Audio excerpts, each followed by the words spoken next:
Protesting about a migrant hotel in your town or village does not make you far right. There is nothing extreme right-wing about caring about workers' rights.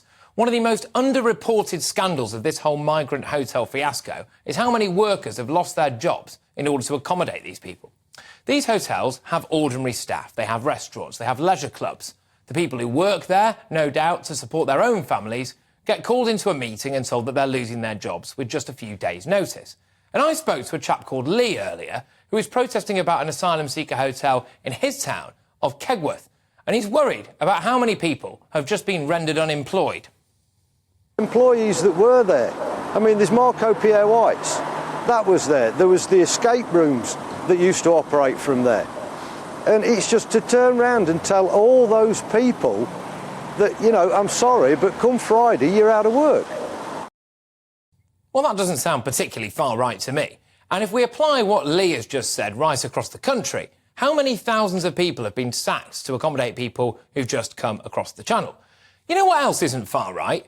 Worrying about being able to see your GP. I mean, good grief, if worrying about being able to see a doctor makes you far right, then I think we're all far right, aren't we? In Kegworth, there were a couple of GP surgeries, and Lee told me that one unfortunately burnt down, apparently, which means that there's now only one. So, if several hundred people arrive overnight, then it is reasonable to be concerned that that might have an impact on your local healthcare. And Lee had this to say. Our doctors and, you know, the people that work down at the local surgery are concerned about this sudden influx. Our infrastructure can't take it. OK, well, you know what else isn't far right? Being a bit angry when someone doesn't tell you the truth or you feel like you've been misled.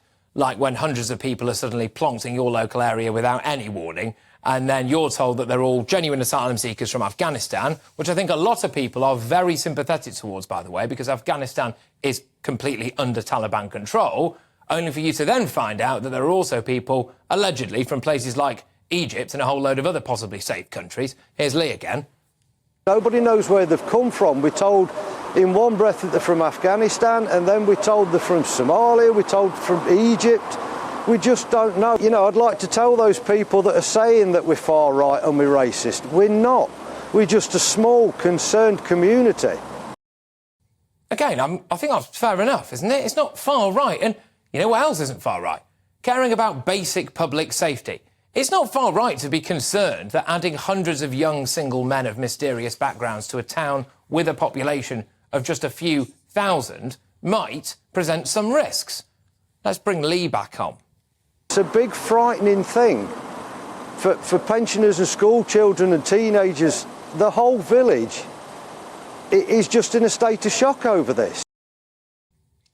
It also isn't far right to just come out and say, I like the town that I live in just the way it is. That's why I live here. And I think I would like living here less if several hundred asylum seekers moved in overnight. Now, that's not racist. That's reasonable for all of the reasons I've just outlined above. And it was easy to hide the extent of the migrant hotel crisis when they were putting them all in inner city hotels. Those areas are densely populated, multicultural, etc. And frankly, it just blends in a lot of the time. But because of the sheer scale of the problem, they're now putting a lot of these people in rural areas. And more people are having to ask themselves whether or not they want to have this in their lives. And more people are saying no. Again, for the completely reasonable points like public safety, local economy, and burden on public services. But to keep these people quiet, the old Refugees Welcome Brigade called totally ordinary, hard-working people far right, when they're nothing of the sort. That pro-channel migrant lobby are not actually, in my view, pro-asylum seeker. They are simply silence seekers. They want to keep you quiet in case you expose the true realities of what mass illegal immigration can look like.